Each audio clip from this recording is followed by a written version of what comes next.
tichichingamidzana zvakare pachirongwa chenyu chemasecrets nemaconfession. Zita remuverengi Brother Honest. Tipinde munyaya yedu yekutanga. Chero mukasaviga zita rangu mukoma, inini I do not mind. Zita rangu ndinonzi Mike Nicole, ndinogara muno mu-UK. Vamwene vangu vakaviga mwana wangu ari mupenyu, vakaita mhiko paguva nemwana wangu ndisaite mwana mupenyu mukati meyangu life. Mukoma Honest, ndinomboteerera nyaya dzamunoposta pano. Mukoma, tiri kudzidza zvakawanda. Dai ndakakuzivai kare, pamwe mwana wangu angadai asina kufa. Ndaive munhu ainge asingabhilive kuti kune chinhu chinonzi uroyi, asi iye zvino ndava kuzvitenda through nyaya dzamunoverenga pano. Mukoma, nyaya yangu yakamira yakadai. Ini ndakakurira mufamily yakabudirira. Baba vangu vane mari, amai vangu vane mari, asi murume akandiroora munhu uye akakurira kufamily yakasaririra. Iye munhu akadzidza, saka ane basa rakanaka kuno kwatiri ku-UK. Ini nemurume wangu kuti tizosvike pakuroorana, tainge tasangana kuno ku-UK, takazoenda kumusha akandibvisira mari, asi pandakaenda kuma-introduction vamwene vangu vakaratidza kusandifarira. Ndakatozoudzwa nevamwe amai guru mukadzi wamukoma wemurume wangu kuti vamwene vangu vainge vaine musikana wavaida kuti anga achizoroorwa newawo mwana, but handina kumboita basa nazvo nekuti ini nemurume wangu taiwirira. Saka ndakazoita nhumbu yandakaita mwana wangu Nicole last year December.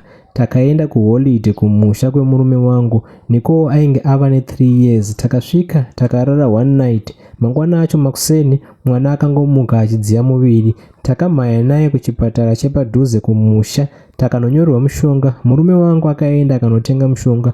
Mwana patakamupa mushonga akamboita sekunge ari kuita nani, akambotamba tamba kwave kuma5 dzezuva rodoka. Ndipo paakazoti, mama ndigezesei, ndinoda kurara pamakumbo pagogo. Ndakagezesa mwana ndokubva aenda pamakumbo agogo vake. Saka inini ndakatobuda panze ndava kugadzirira kubika.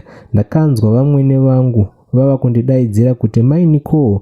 Ndakaenda ndakasvika vamwene vangu vava kutoyeredza musodzi, zvakanzi muroora mwana hapachina. Pamba pakabva patoridzwa mhere. Ndakabata mwana wangu makumbo, ndiwo ainge atonhora asi mwoyo wainge uchiri kudziya. Ndakaudza vamwene vangu kuti mwana haana kufa, vakandiitira hasha zvakanzi ndiri munhu mukuru ndingatadze kuziva kufa kwemunhu here. Saka ndakazongonyarara, mwana akachemwa. Mukoma, mwana akavigwa, asi ndine belief yekuti mwana wangu haana kuvigwa akafa. Kana akazofa akatozofa atovigwa zvake. But zvakaitika ipapo kungoitiswa hako nharo, but iwewo unenge uchiziva semubereki. Saka musi wavigwa mwana wangu, amwene vangu vakatorana neshamwari dzavo, ndivo vakaviga mwana, asi mwana wangu akavigwa akatarisa pasi. Zvakanzi vari kuzviitira kuti asandidzokere. Saka dambudziko ravepo mukoma nderekuti handichabate pamuviri. Kubva pakashayika mwana wangu, nemurume tava kungonetsana. Ava kunditi uri kunwa mapiritsi, asi handina mapiritsi andinonwa inini. Kugara uchingopomerwa mhosva kuti hauchade kundizvarira nekuda kwekuti wakashayikirwa nemwana, ndiyo situation yandakutarisana nayo mukati memba yangu inini nemurume. Saka nekuda kwekunetsa kuri kuita imba yangu, kune kwandakambofamba ndakanzi mavigiro akaitwa mwana wenyu ndiwo ari kuita kuti zvinhu zvisafambe. Handiwo mavigiro anoitwa mwana, pane mhiko dzakatoitwa ipapo. That is why ndisiri kubata mbereko. Saka ndauyawo pano Mukoma Honest, ndiri kutsvakawo help. Ndiri kuda mubatsiri anogona kuita go back to sender chaiyo, nekuti rufu rwemwana wangu rwakandirwadza. Iye zvino ndini ndave kuroyiwa kuti ndisaite mwana. Zvinhu zvakaitwa apa zvinondibata-bata. Nditsvagireiwo mubatsiri nekukasika. Kana kuri kuti pachazosvika pakufa munhu anenge akabata zvisiririzvo, I do not care. Chandiri kungoda kuzosvikawo pakubata wangu mwana mumaoko. Vari kundiitira utsinye kudai, vatori nevana vavo vavanavo vakangotekeshera nyika. Inyaya inorwadza. I've got a problem, but it's a very long story. I'm really hurt, guys. I don't know what to do with myself.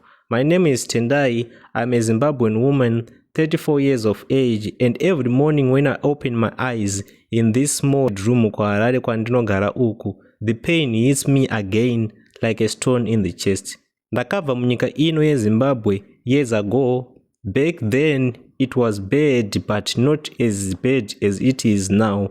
You remember, mashops asisina zvinhu ende mari isingachatenge, mabasa asisawanike. Amai vangu vakanga vachirwara pa that time. Vanhu vakati ku South Africa kuri better than kuti munhu anga achizongogara ari muZimbabwe just for mahala. Ndikati ndimbonoshavawo zvangu ndiriko kuJoni uko kuri kungoendwa nevana vevamwe kuti you can send money kumba and vana vanowanawo pekutangira and they can do something better nelife. So I packed one bag ndakasiya mwana wangu mudiki na amai vangu kumusha kwandinogara uko kwa Mutare, and I crossed the border with nothing, hoping kuti ndichaita zvinhu zviri nani ikoko. And ndainge ndine hope, chero hangu ndainge ndine fear kuti ndainge ndichienda kunzvimbo yandainge ndakanzwa kuti kunoitika zvinhu zvakawandisa ikoko. Ndakawana ka place kangu kekugara muJoburg. Since ndainge ndaenda ikoko ndisina munhu wandinoziva, I used my own money kuti ndinge ndichizosvika panzvimbo yandakasvika, ndikatovhunza kwainge kwakachipa ndikanoratidzwa. Nzvimbo yandakasvikira muJohannesburg yainge ichinzi Hillbrow, nemamwe maZimbabweans andakangosvikawo ariko, but ndakangovhunza kusvikira ndawana pangu ndega pekuzvirojera, not knowing kuti ndainge ndichazotanga kuita basa rei. Ndakashanda hangu cleaning dzimba dzevanhu during my days, and ndichiitawo ma night shift mumarestaurants manheru zvekungocleana zviya vanhu. You know kuti marestaurant pane mamwe asingavharwe, every hour munenge makavhurwa and vanhu vanenge vachitopinda nekubuda. The money wasn't much, but yainge ichitondiraramisa for that time.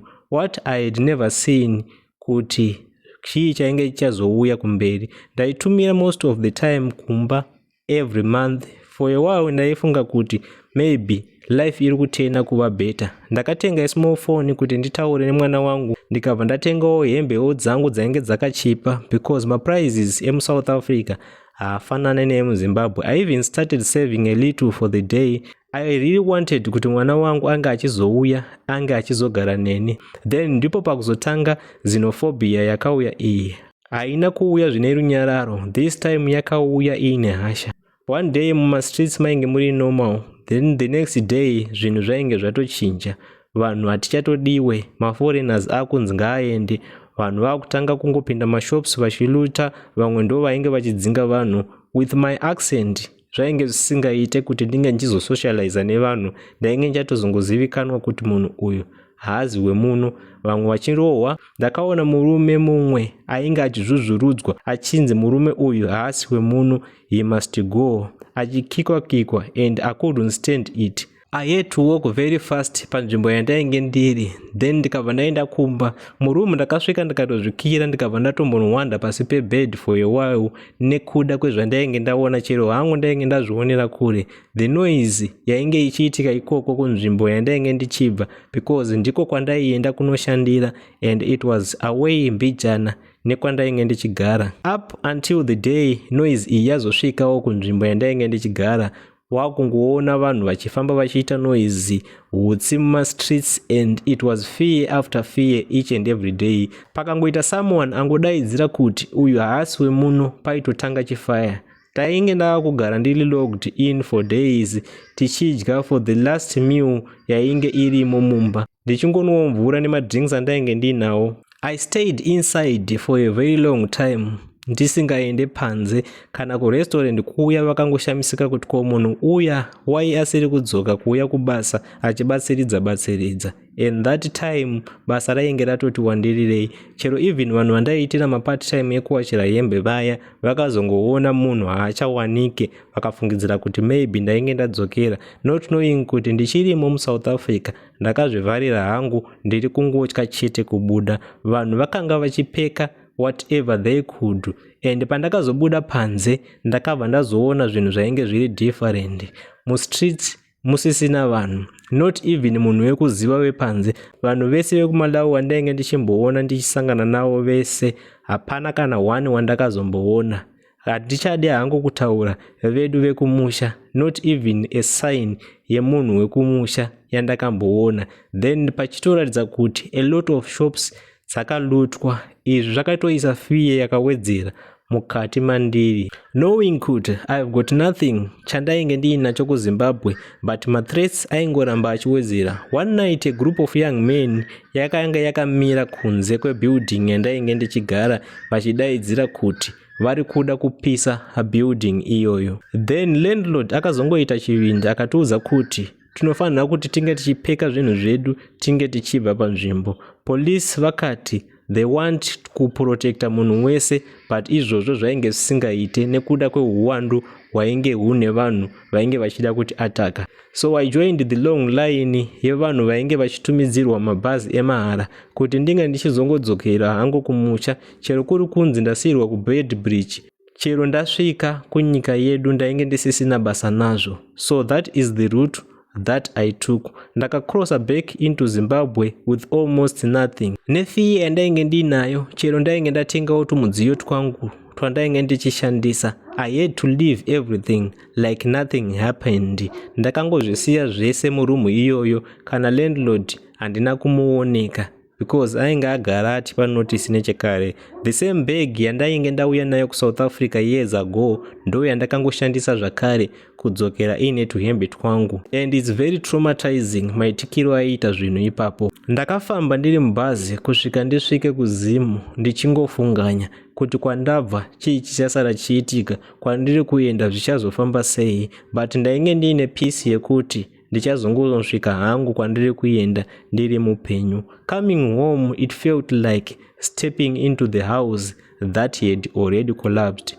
Amai vangu vakanga vakura, but mukati mavo vainge vachishungurudzika nekuda kwezvinhu zvakawanda. Mwana wangu kuti ainge achazodyei, ivo ndainge ndazovachengetawo nenzira ipi, because kuzvarwa kwangu ndakangokuriswa ndiri one mwana chete. The worst part, mwana wangu kundiona akanga asingachatondizive zvachose. Kamufaro kese kaye kandainge ndati ndauyawo ndichimbooonawo mwana wangu kakabva katowedzera kupera. The rural home yakanga isitorina magetsi nekuti handina kana a generator or even solar yandainge ndatengera amai vangu. Kwainge kuri kungodzoka musituation yandainge ndasiya iri zvairi nechekare. Kutsvaga basa kuHarare it seemed kuva impossible nekuti I tried my very best kuti ndinge ndichizoita zvinhu izvi. I heard kuti kune vanhu vari kupiwa mari yekutanga maproject, not knowing kuti is it true kana kuti dzingori nhema dzevanhu. But ndakatombofambira maoffices nemashop, mamwe mafactory. Izvi zvese ndaizviitira kuti ndikwanisewo kuwana basa so that I can do something better neupenyu hwangu. Hapana paindustry yandisina kusiya maCVs kumasasa kunongotaurwa nevanhu vakawanda. I even went kunonzi kuSoutherton ikoko, then pane mashops mamwe ari mutauni. I had to go there ndichinosiya futi maCV angu. I had to go again kumbari musika ndichiona mamwe maitiro avari kuita, but it seems to be difficult kuti unge uchinohodha zvinhu kumusha uchiuya nazvo uchihodhesera vanhu vekumbari. But ndo yandakaona kuti ndo yega plan yandingagone kuita. Chandava kungoda izvezvi, maybe kangori kamota oro munhuwo ari reliable wekuti ndinoshandidzana naye tichiita zvinhu izvozvo zvekuti tichinohodha straight kumaprazi then tichinohodhesera vanenge vari kumbare. Ndakafamba from industry sites to shopping center until bhutsu dzangu dzatova nemakomba pasi. Ndakamira maqueues, mapost offices, malabor offices. Pamwe pachona ndaingoona kuti panapa ndikutambisa hangu nguva. Most days ndaidzoka kumba ndisina chandinenge ndiinacho. Kana uri mukadzi anenge ari single uchidawo kuzviitira life yako inenge isiri yekurarara pese pese nevarume for a living, life inomboti omei unless wadecide hako kuti izvozvo zvekurarara ndizvo zvauri kuda. If I tell you kwandiri kugara nawo muHarare munogona kuzviramba mukoma. That is why ndazouya payo. I'm living in a single room. Pane imwe high density suburb ndisiri kuda hangu kutaura zita kuitira kuti maybe muridzi wemba iyoyo akaisiya isina kupera kuvakwa angagone kuziva description yemba yake akazouya achida kundidzinga.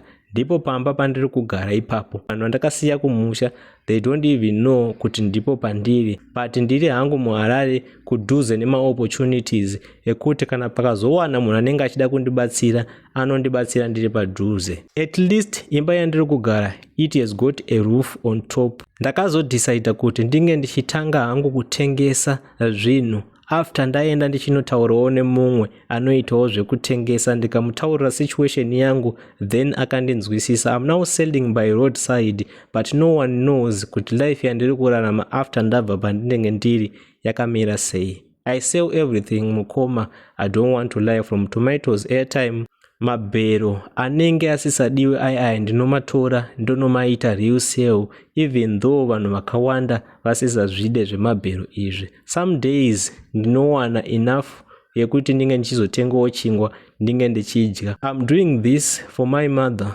and mwana wangu. Mamwe mazuva ndinotodzokera kumba ndisina chandinenge ndiinacho, ndichingofunga kuti mwana wangu achazovei, kuchikoro kwaakuda kutanga kuenda uku, mari yeschool fees yake ndichazokwanisa here kuisanganisa. Ndinoramba ndichikwira ndichidzika kuitira kuti ndinge ndichiita something in my life. At night ndipo pandinozotanga kuzvibvunza mubvunzo yakawanda ndichichema hangu kuti zveshuwa here ndo life yandaa kutorarama iyi.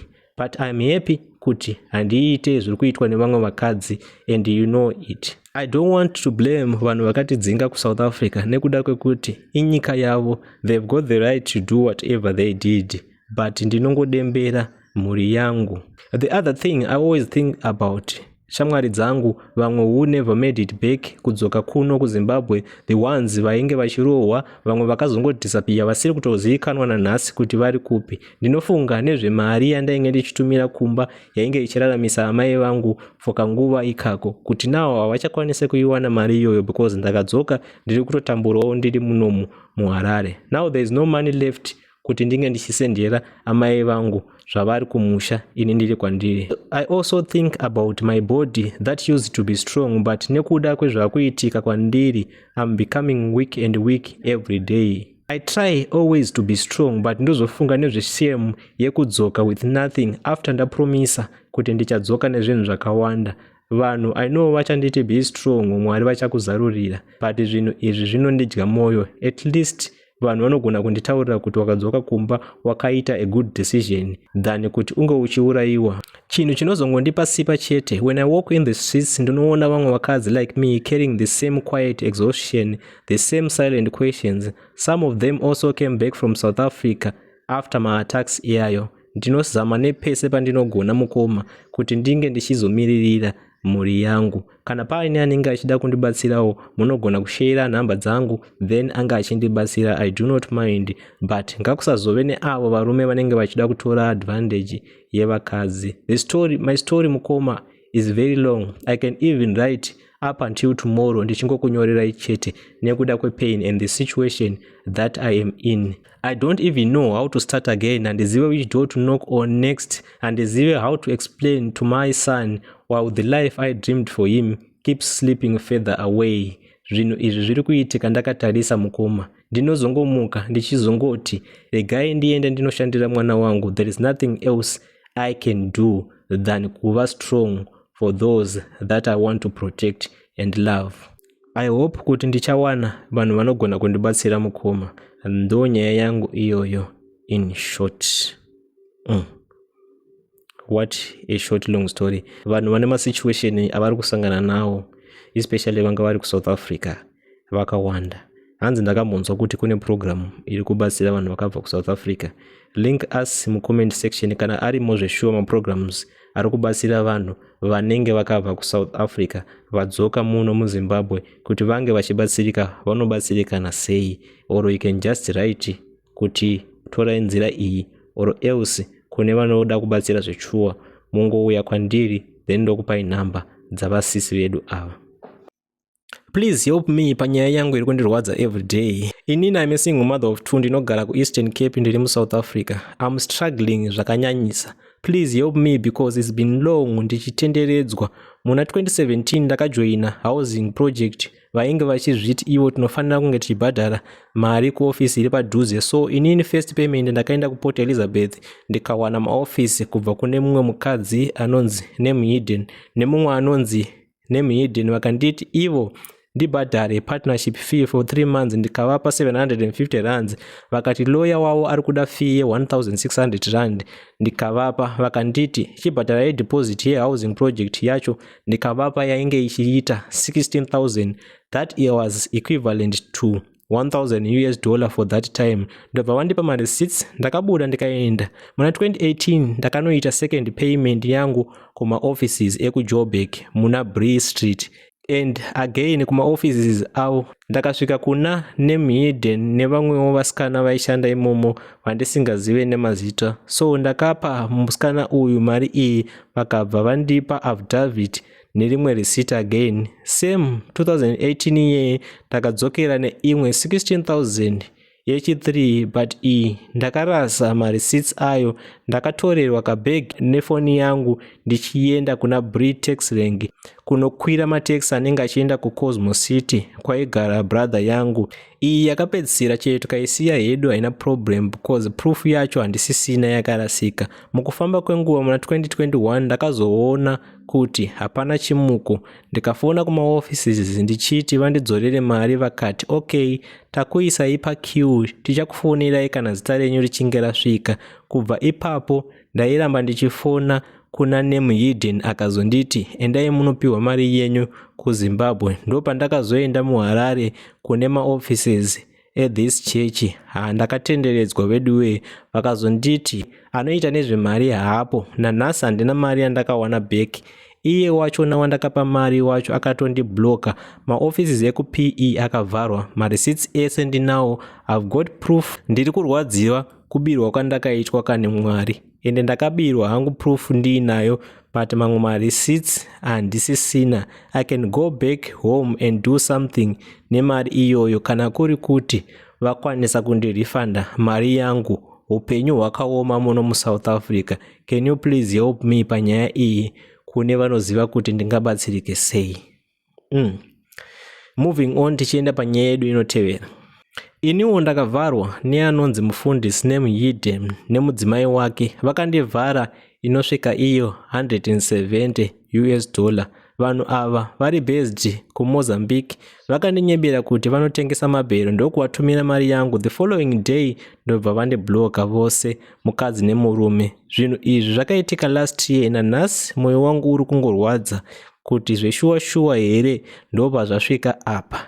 Ende mari iyo ndainge ndatoikweretawo kune vamwe vanhu. Kana vari kuno kuZim, matsotsi evafundisi vanhu ava. Vanobva kuGoromonzi, ndiko kwandinovazivira. Mapics avo haatoreke kuFacebook, asi ndinogona kukushutirai neimwe foni since screenshot ichimboramba. Vanhu vari kuchema nezvinhu zvakasiyana-siyana in life. Ngatiendei panyaya yedu inotevera. Mwana wangu akapiwa pamuviri neclassmate yake last year, vese vari maform 6. Vakazononyora, mwana wangu akazvitakura, so ndakazongomuramwa ini nekuda kwekutsamwa. Haana kuzotora maresults. Taive nechikwereti kuchikoro, saka handina kuzozvinetsa nekubhadhara. Nemusi weMonday ndakafonera naheadmaster wekuchikoro, vakati munoziva here kuti mwana wenyu akapasa zvakanyanyisa, and takamuwanira scholarship yekuenda kunodzidza kunze kwenyika. Saka ndakabva ndamufonera ndikati tanga waita zvechikoro, zvemarriage uchazozviona nekufamba kwenguva. Ndingava ndichinzi ndakakanganisa here? Nyaya yavo haina kumboperera nekisi. Saka mwana uyu hatina kuziva kuti akazvara here kana kuti haana pamuviri, achinapo here amai vada kubvisisa mwana pamuviri and so forth. Yangoperera panzira. Dzinonetsa kutonga nyaya dzakadai. So tell us what you think mucomment section. Ndakaroora mukadzi wekutanga tikaita mwana wedu. Ndakazosiya mukadzi naamai vangu ndichiuya Joni, sezvo kunyika kwedu zvinhu zvakaoma. Zvino nyaya yangu yandikudawo kubatsirwa ndauya kuno kuJoni ndakasangana neumwe musikana ndikatadza kuzvibata sezvo ndanga ndava nenguva ndisina kudzokera kumusha kwemakore. Musikana uyu akabva aita pamuviri ndakabva ndatokanganwa nezvemudzimai wangu anga ari kuZimbabwe. Ndakazoenda kumusha kuti ndinomutsvagira mukadzi wangu nyaya yekuti tinge chizonetsana kuti anga achizodzokera kumba kwawo, asi mukadzi wangu aiva akashinga. Takarwa akaramba aripo. Iniwo ndakadzoka kuno kuSouth Africa kune mukadzi wangu mudiki akazobetserwa mwana mukomana. Ndikanodaidzira zvese kumba kwawo, but chava kundinetsa mukadzi uyu zvandaifungira kuti ndo zvaari hazvizirizvo. Amai vakachena amai ivavo. Haadi kuenda kana nemwana kubaby clinic. Zvese ndini ndinoita. Chero pamba pakauya hama dzangu, mukadzi wangu anochinja face, anenge achingova busy pafoni pake kureva kuti haadi hama dzangu. Kuenda kufamily planning chaiko akanga asingaende. Iko zvino azvitakurazve apa mwana achiri mudiki. Takaendesa mwana kumusha kuna amai vake enda haadi kuti ndiendese mari shoma, asi anoziva kuti mwana wangu wekutanga anodawo kuchengetwa. Handina kuziva kuti ruchiva ruchandigokera moto muziso. Mumba macho hamuchina mufaro. Mukadzi wekutanga akazoenda hake atoona kuti chekugarira painge pasina. Moyo wangu uri kutsva. Musanditukewo vakoma nevanin'ina vangu.